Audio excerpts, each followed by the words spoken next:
Future state. Kara Zor-El, the Superwoman. About time she got that upgrade. Just call her Superwoman. Even now, in main continuity, I don't know how old Kara's supposed to be. Just call her Superwoman. Don't call anybody girl if they're like older than 18. It's weird. It's weird. Don't do it. Okay. I had no expectations for this book.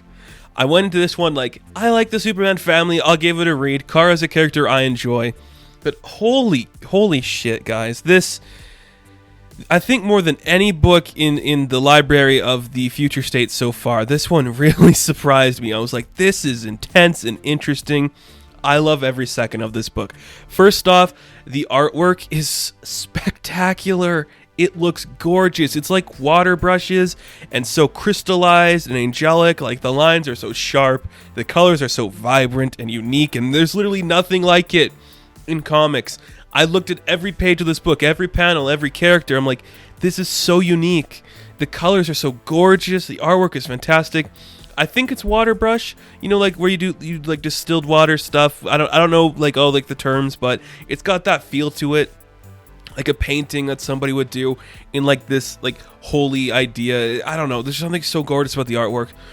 And the writing is very interesting too. This is a different kind of Kara Zor-El story that I wasn't expecting, and I thought that was really cool. So the entirety of this book, Kara is kind of doing some inner monologue where she's talking to the deceased Crypto, and she's like, you were like one of the true ones that needed me and cared for me and showed me like the world because I was full of this anger and confusion, but you guided me to be a better version of myself. And you're like, that's an interesting way to take it.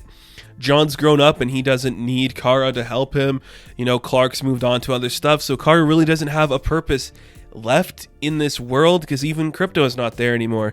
So she decides she's going to go to this moon colony thing. She's just like a place for like refugees in different places of the world and on Earth and everywhere in the galaxy. You could kind of come to this moon colony and like find a new life for yourself. But Kara's like, I'm going to go here. I'll work among the people just to find peace in myself and we'll live a life that way. And then you're like, that's kind of a cool concept. I like the idea of Kara being in that position. I think that's something we don't normally see from Kara. So I'm like, cool, let's do that. Let's have fun with her in this different area where she's not going to be this violent, angry person that we've seen her be before. That's exciting to me. And then this mysterious like spaceship crashes off to like the side of the colony and like this creature comes out and attacks her. But suddenly you're like, what is this being? What is it? Like it's a shapeshifter. It's got all these powers. It can like absorb the power of Supergirl. You're like, that's an interesting idea. I know I just called her Supergirl and I'm saying we should call her Superwoman. Let's just call her Kara. Let's go past that. So then this creature just kind of like stops fighting her. She's like, this is the colony, right? Like this is where we can all like be ourselves and be free and no one will come after us. We're like, I guess that's pretty much what we are. And then this creature like becomes this young looking woman and she's like, my name is Lenara. And you're like, okay, I'm from this planet and I just seek, you know, like refuge somewhere where I'm not going to be attacked.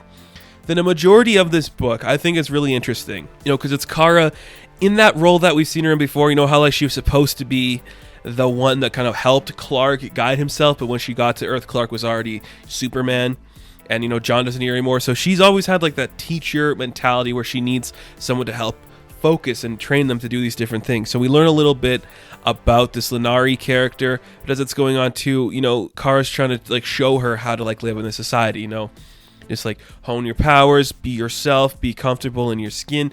And as she's talking to like Crypto about that, she's like, this is kind of what you did for me. Like you were showing me this feeling about myself, about this anger and confusion I felt, and you guided me there. So I've kind of it's come full circle, Crypto. I have become you. And I know it's weird that like it's a dog she's talking about, but it works. I mean, it makes sense to me, so I like that a lot actually. And as they're doing this, there's kind of this idea that Lenari is feeling towards Kara about like, you know, your entire family kind of didn't need you. Like you were never the Superman.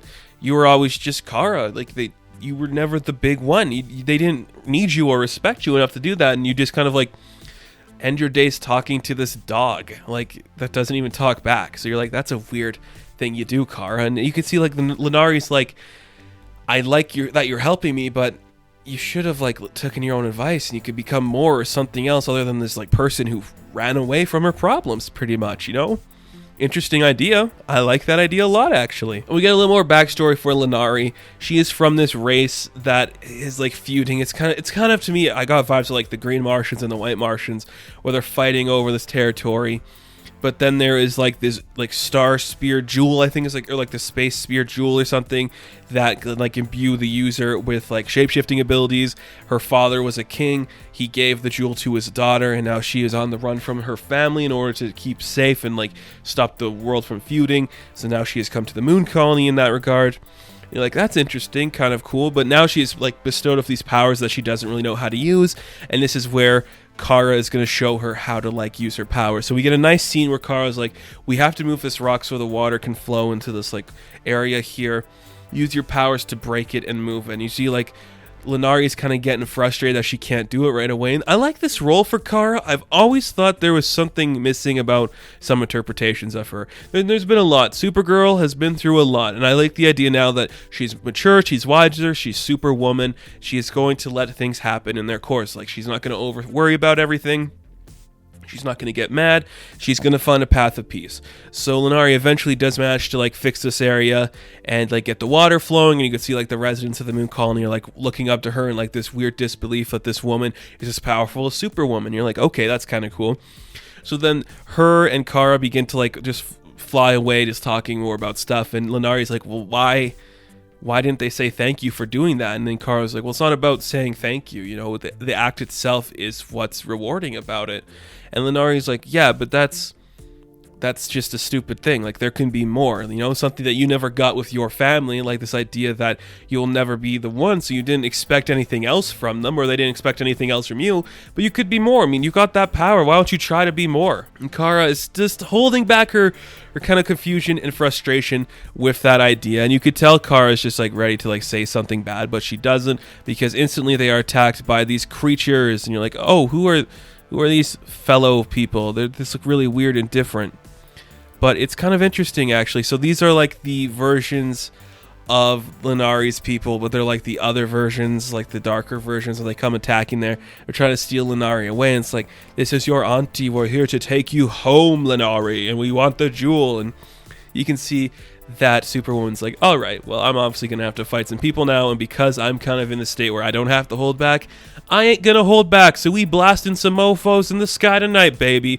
And that's where the book ends. Now, oh my goodness. So, I got the artist and the writer's names in front of me, and I think they are both Marjorie. So the writer is Marjorie Bennett, and then the artist is Marjorie Savage. Now, I don't know either of those people. I don't know what else they've worked on before, if they have worked on anything, I can't remember, but this is such a unique looking book. Like, I highly recommend just checking it out, because it feels different and weird and creative and colorful and just vibrant in so many different ways. I think the writing is really interesting. It takes Kara into a direction I don't think anybody's expecting. It has some really nice real moments of her, between her relationship with Crypto, between her relationship with her cousin, between all that stuff. It is beautiful to see her struggling to find her place in a world that doesn't need her. I think that's a really interesting concept to see here, and the story is just fantastic. The artwork is great. It's really worth your time.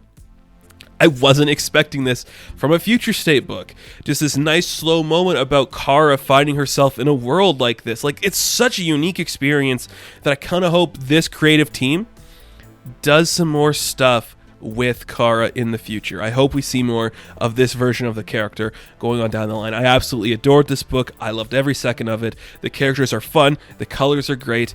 You should check it out. If there's one book so far I think I recommend more than any from Future State, I think this might be the one, because there's just something about this that screams it's different. So, Kara Zor-El, the Superwoman, I am going to give a 10 out of 10. That's right, another one. Woohoo! We're getting some good Future State. So thank you guys so much for watching this review. Be sure to like and subscribe to the channel. As always, you can check me out on Instagram, Patreon, Twitter, all that good stuff, and I will catch you in the next one. Have fun, stay safe, good luck.